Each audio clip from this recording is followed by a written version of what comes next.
మొన్నటి వరకు వైజాగ్ని నేను రాజధాని చేస్తానంటూ ఋషికొండ ప్యాలెస్ కట్టుకొని అక్కడ ఉన్న జగన్మోహన్ రెడ్డి అక్కడికి ఏ కంపెనీని తీసుకురాకుండా అట్టహాసంగా నేను అక్కడ రాజధాని చేస్తానంటూ అక్కడ ప్రజలను మోసం చేశారు. కానీ ఇప్పుడు చంద్రబాబు నాయుడు గారు ఏదైతే ఇచ్చిన హామీ ప్రకారం దీన్ని టెక్ హబ్గా మారుస్తానంటున్నారో దానికి అనుగుణంగా అడుగులు ముందుకు పడుతున్నాయి అనుకోవచ్చు అంటారా?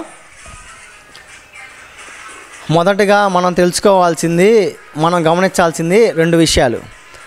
ఏదైతే లోకేష్ అన్న ఏదైతే యువతకి హామీ ఇచ్చారో దానికి అనుగుణంగా 4 లక్షల ఉద్యోగాలు ఏదైతే 5 లక్షల ఉద్యోగాలు ఏదైతే ఇస్తామన్నారో అందులో 16,000 ఉద్యోగాలు ఇచ్చినందుకు ఫస్ట్ మా లోకేష్ అన్నకి మా యువత తరపున నేను ధన్యవాదాలు తెలియజేసుకుంటున్నాను. డిఎస్సిలో 16,000 పోస్టులు ఫిల్ చేసినందుకు థ్యాంక్ యూ లోకేష్ అన్న. అయితే రెండో విషయం ఏంటంటే జగన్మోహన్ రెడ్డి గారు ఏనాడు వైజాగ్ దగ్గర మీద ఉన్న ప్రేమ కానీ ఏమీ లేదు. జగన్మోహన్ రెడ్డి గారికి ఏముందంటే వైజాగ్ దగ్గర పోర్ట్ ఉంది, ఆ పోర్ట్ నుంచి దొంగ బియ్యం ఎలా తరలించవచ్చు, ఇట్లా ఇదంతా హబ్గా మార్చుకుందాం అనుకో ఆయన అనుకునేపాటికి ఏమైందంటే లాస్ట్లో కొంచెం జనాలందరూ కొంచెం భయభ్రాంతులకు గురైపోయి జగన్ అన్ననే 11 సీట్లకు పరిమితం చేశారు. చంద్రబాబు నాయుడు గారి పరిపాలన మీద నమ్మకం ఉండి ప్రజలకి 164 సీట్లు ఘనంగా ఇచ్చి గెలిపించారు. అదందరూ మనకు తెలిసిందే. అప్పటి నుంచి కూడా మనం ఏదైతే పెట్టుబడులు చూస్తున్నామో ఆ వైజాగ్ని ఐటీ హబ్గా మార్చే దిశగా మన లోకేష్ అన్న కానీ మన చంద్రబాబు నాయుడు కానీ ఎలా పనిచేస్తున్నారో వాళ్ళందరం చూస్తూనే ఉన్నాం. దీనికి వాళ్ళ అక్కసు వాళ్ళకి ఎంతో చెడగొట్టాలని టీసీఎస్కి కానీ కాగ్నిజెంట్ కానీ ఇలాంటి పెద్ద పెద్ద కంపెనీలు వస్తుంటేనే 99 పైసలకు వాళ్ళకి భూమి ఇస్తే ఉపయోగం ఏముంది రాష్ట్ర ప్రభుత్వానికి? వేల కోట్ల రూపాయల భూమి అప్పనంగా అప్పచెబుతున్నారంటూ మాట్లాడిన వీళ్ళు $6 బిలియన్ అంటే $6 బిలియన్ తోటి గూగుల్ డేటా సెంటర్ అనేది అక్కడ ఏర్పాటు కాబోతుంది. మరి దీనికి ఎలాంటి పరిస్థితి ఉండబోతుంది అంటారు?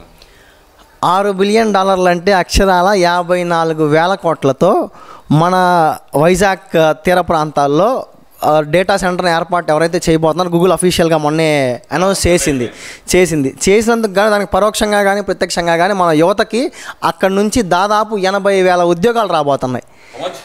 80,000 ఉద్యోగాలు రాబోతున్నాయి. ఆ 80,000 ఉద్యోగాల్లో మన ఏపీ యువతకి 30% రిజర్వ్ చేయమని చెప్పి మన నారా లోకేష్ గారు ప్రతిపాదన పెట్టించారు.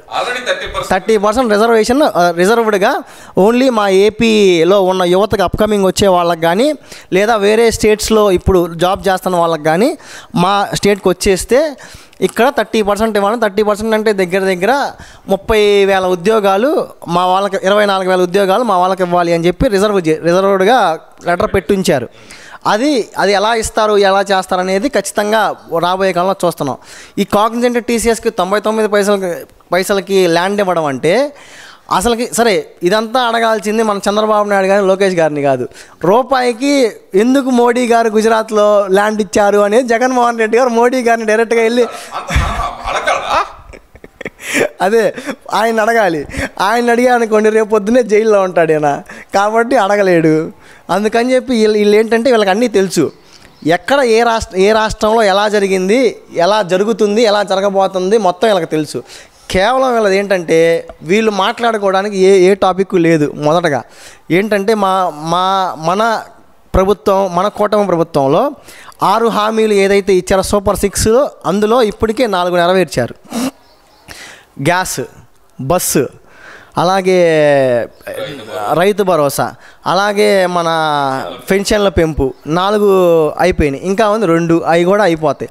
ఇంకా వాళ్ళకి మాట్లాడడానికి టాపిక్ ఏది లేక యువతకి ఉద్యోగాల దిశగా మన ప్రభుత్వం అడుగులేస్తున్నప్పటికీ వాళ్ళు అక్కసు వాళ్ళు ఏమనుకుంటున్నారంటే వైసీపీ ప్రభుత్వం వాళ్ళు మనం ఏదో గవర్నమెంట్ మీద ధ్వజం ఎత్తుతున్నాం అట్లా అనుకుంటున్నారు తప్పితే వాళ్ళు ఏం చేసుకోవాలి ఏం చేసుకోకూడదు అంటే వాళ్ళు ప్రత్యక్షంగా కానీ పరోక్షంగా కానీ మన యువతకి హాని చేద్దామని చూస్తున్నారు. అది యువత అంతా గమనించాలి. ఒక విషయం, అసలు ఈ టీసీఎస్ అలాగే చూస్తే కాగ్నిజెంట్ లాంటి కంపెనీలకు 99 పైసలకు భూమి ఇస్తే కనుక తప్పు లేదంటారా మీరు? అసలు తప్పు ఎక్కడుందండి? ఇప్పుడు అక్కడ రిషికొండలో ఏదో ప్యాలెస్ కట్టుకున్నాడు ఆయన, 600 కోట్లు 700 కోట్లు ఆయన కట్టుకున్నాడు. ఏదో సముద్రం వ్యూ చూస్తా బాత్రూమ్కి వెళ్దామని చెప్పి చిన్న బాత్రూమ్ కట్టుకున్నాడు. ఒక 5 ఒక 5 సెంట్ల చిన్న బాత్రూమ్ అంటే దానికి కూడా మీరు అలా మాట్లాడితే ఒక 300 గజాల్లో మంచి బాత్రూమ్ ఒకటి కట్టుకున్నాడు, సముద్రం వ్యూ చూస్తా. ఇప్పుడు ఆ పైన ఉన్న పెంకులు కూడా మీద పడుతున్నాయంట. మరి దానికి 600 కోట్లు ఎక్కడి నుంచి అయిందో ఏందో ఎవరికి తెలియదు. ఇప్పుడు మన కింద పడుతున్నాయా పిఓపి ఊడి కింద పడుతుంది. ఆ కింద పడిన పిఓపి దెబ్బకి కింద టైల్స్ పగిలిపోతున్నాయి. 600 కోట్లు పెట్టి ఇది పొద్దున్నే మన పవన్ కళ్యాణ్ గారు డిప్యూటీ సీఎం గారు వెళ్ళి, మనందరం డిప్యూటీ సీఎం గారు వెళ్ళి దాన్ని చూస్తుంటే ఆయన అవాక్ అయిపోతున్నారు. మొన్నటిదాకా 600 కోట్లు నెలకు వచ్చేటప్పటికి 7 కోట్ల ఆదాయం అన్నారు. ఇప్పుడేమో ₹1 కోటి నెలకి మనకి మెయింటెనెన్స్ ఖర్చు అవుతుంది, ఏందిరా బాబు ఇదని. ఇప్పుడు మన వాళ్ళందరూ వచ్చిన తర్వాత తెలుసుకుంటున్నారు. మళ్ళీ ఇప్పుడు నెక్స్ట్ జగన్ సీఎం అయినట్టయితే ఆ మరమ్మతుల కోసం మళ్ళీ ఇంకో 1200 కోట్లు ఏడ ఖర్చు పెట్టేవాళ్ళు అని చెప్పేసి మన జనాలందరూ భయభ్రాంతులకు గురైపోయారు. 600 కోట్లు పెట్టి కట్టింది కాక 1200 కోట్లు పెట్టి మరమ్మతులు అదే చేస్తారని చెప్పేసి ఇప్పుడు అనుకుంటున్నారు జనాలందరూ. ఇక్కడ ఒక విషయం అర్థం కావట్లేదు. మరి గతంలో చూసాం ఈ వైసీపీ నాయకులు దాదాపు ఇక్కడ ఒక 5000 నుంచి 7000 మంది పనిచేసే సచివాలయం ఇవన్నీ 600 కోట్లలో కడితే 600 కోట్లు కాదు, మొత్తం ఓవరాల్గా చూస్తే 184 కోట్లు ఏమైంది మొత్తం సచివాలయం కానీ అసెంబ్లీ కానీ ఎన్ని కట్టి 144 150 కోట్లు అయింది. మరి దానికే వర్షం వస్తే కారిపోతుంది, చంద్రబాబు విజన్ ఇంతేనా అని మాట్లాడారు. మరి వాళ్ళ 600 కోట్లు అండి, ఏం చేయాలండి దాన్ని? 600 కోట్లు పెట్టి కడితే ఏం చెయ్యాలి అని మీరు మమ్మల్ని అడిగే బదులు మీరేం చేయాలంటే మీరు మీడియా కాబట్టి డైరెక్ట్గా దానికి కట్టుబడికి సాయం చేసిన వైజాగ్ ఎమ్మెల్యే దగ్గరికి, కోడిగుడ్డు అమర్నాథ్ దగ్గరికి, మన ఎగరేస్తన్నే రోజా దగ్గరికి, ముగ్గురు దగ్గరికి వెళ్ళి ఎందుకైందమ్మా అని అడిగితే వాళ్ళు దగ్గరికి వెళ్ళి అంత ధైర్యం వరకు ఉందండి, మళ్ళీ అనే మాటలు తట్టుకోవటం. వీళ్ళందరి దగ్గరికి వెళ్ళి అడిగితే మనకు తెలిసిద్ది అసలు వీళ్ళ ఉద్దేశం అంతా ఏంటంటే ఎలా అయితే భూములు కాజేయాలి. 99 పైసలకి, అవునండి 99 పైసలకో లేదా రూపాయికో ₹1 భూమి ఇచ్చారు. ఎవరి కోసం ఇచ్చారు? మీకులాగా మీ సొంత కుటుంబ సభ్యులకి ఇవ్వాల. వైజాగ్లో వాళ్ళ పెద్దమ్మకి చర్చి కట్టుకోవాలని చెప్పేసి ఇచ్చారు. నువ్వు కట్టుకోవాలని ఇవ్వడం తప్పు కాదు, ఏ భూములు ఇవ్వాలో తెలుసుకోవాలి. అట్లా అయ్యింది. ఇప్పుడు చర్చి కట్టుకోవడానికి 1 ఎకరం 2 ఎకరాలు సరిపోదా? 200 ఎకరాలు 100 ఎకరాలు ఇవ్వాలా? అదంతా మోసం కాదా? సరే, ఇప్పుడు మన భువన కరుణాకర్ చూస్తున్నాం. మన తిరుమల భూమి అంతా వేరే వాళ్ళకి లీజ్కి ఇచ్చేశారు. మళ్ళీ ఇప్పుడు పెద్దిరెడ్డిని చూస్తున్నాం. పెద్దిరెడ్డి ఒక అడవిలో 50 ఎకరాలు ఆక్యుపై చేసేసుకొని అంతా వేసేసుకొని రెవెన్యూ వాళ్ళు వస్తే తన్ని పంపిస్తున్నారంట ఇంతకుముందు.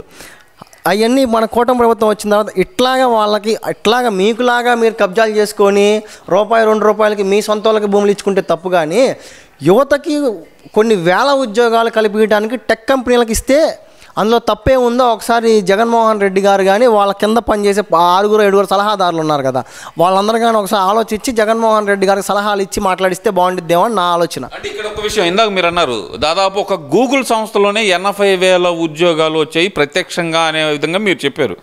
ప్రత్యక్షంగానే 80,000 ఉద్యోగాలు వస్తున్నాయి అంటే వైజాగ్ జీడిపి ఎంత పెరిగే అవకాశం ఉంది, జిఎస్టీ ఎంత పెరిగే అవకాశం ఉంది, అలాగే చూస్తే కనుక ఒక ఐటీ ఎంప్లాయీ వల్ల ఎన్ని రంగాలు అభివృద్ధి చెందే అవకాశం ఉందనుకోవచ్చు అంటారు?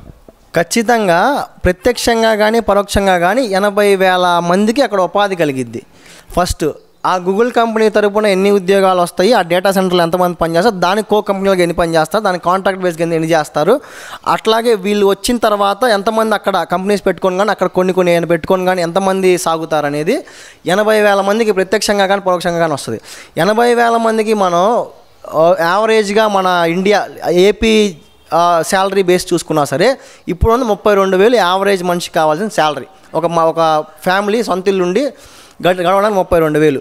ఆ 32,000లో మనోళ్ళు ఇన్కమ్ ట్యాక్స్ ఒక 5% ట్యాక్స్ కడదాం అనుకుందాం. 5% ట్యాక్స్ కడదాం అనుకుంటే ప్రతి 100కి ₹5. అట్లాగా ఇప్పుడు ఒక 6 నుంచి 7,000 దాకా ట్యాక్స్ వస్తుంది మనకి. దేని మీద ఖర్చు పెట్టినా, మీరు బట్టలకు ఖర్చు పెట్టినా ట్యాక్స్ వస్తుంది. ఇది దేనికి ఖర్చు పెట్టినా మన రాష్ట్ర ప్రభుత్వానికి కానీ 4,000 ట్యాక్స్ వస్తుంది. సో ఒక 3,000 కేంద్ర ప్రభుత్వానికి పోయినా ఒక 4,000 మనకు వస్తుంది.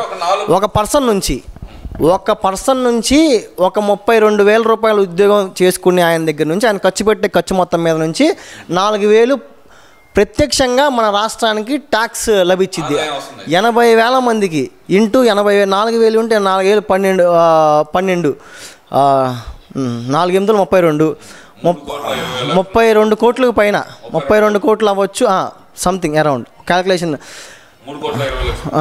దానికి అంత ట్యాక్స్ మనకు ప్రతి సంవత్సరం ఒక ఎవ్రీ మంత్ రెవెన్యూ అవుద్ది. సంవత్సరానికి ఎంత వస్తుందో 30-40 కోట్లు దాదాపు వస్తుంది. ఏది దీని నుంచే మన ఎంప్లాయీస్ దగ్గర నుంచే. గూగుల్ కంపెనీ ఎంత ట్యాక్స్లు కట్టిద్ది, డేటా ప్రొవైడ్ చేసినందుకు ఎంత ట్యాక్స్ వస్తుంది, నెట్ యూజ్ చేసుకున్నందుకు ఎంత ట్యాక్స్ వస్తుంది, ప్రతిదానికి ట్యాక్స్ ఉంటుంది. అంటే ఇక్కడ ఒక గేమ్ చేంజర్ అంటారా మరి? 1 గిగావాట్ ఏదైతే కనుక డేటా హబ్ అనేది డేటా సెంటర్ అయితే ఉందో ఆసియా ఖండంలో అత్యంత పెద్దది అంటున్నారు. మరి దీన్ని సాధించిన లోకేష్ గారిని ఎలా చూడాలంటారు మరి? ఖచ్చితంగా దీన్ని సాధించిన లోకేష్ గారిని ఒక యోధుడిగా మనం పరిగణించాలి. ఇంతకు ముందులో మనం యుద్ధాలు చేసిన వాళ్ళని చూసాం, ఇంతకు ముందులో మనం ఎన్నో చేసిన వాళ్ళని చూసాం. ఇప్పుడు ఆ యుద్ధాలు ఏమీ లేవు, ఇప్పుడు మనకి ఉన్న గొడవలు ఏమీ లేవు. ఇప్పుడు అలా ఏంటంటే ఏది సాధించావు నువ్వు? సాధించారుగా. గుడివాడ అమర్నాథ్ గారు కూడా చాలా సాధించారండి. మీరు అవి చెప్పకుండా ఎలాగంటారు మరి? గుడివాడ అమర్నాథ్ గారు సాధించిన వాడితో పోల్చుకుంటే అసలు మన ఏపీలో ఎవరు అంతగా సాధించారు. ఎందుకు ఆయన సాధించినవి చాలా కథలుగా చెప్పుకున్నాడు. ఏదో పూరీల కంపెనీలు, నూడిల్స్లు అవి ఓపెన్ చేయడానికి వెళ్ళి చాలా సాధించాడు ఆయన. తర్వాత ఫిష్ మార్ట్లు, తర్వాత ఈ పెట్టి సాధించారు. సాధించడం అసలు ఒక చిన్న ఎగ్జాంపుల్ చెప్పాలంటే, గత ప్రభుత్వాన్ని తలుచుకొని మనం గత ప్రభుత్వం గురించి ఎంత తక్కువగా మాట్లాడుకుంటే అంత మంచిది మనకి.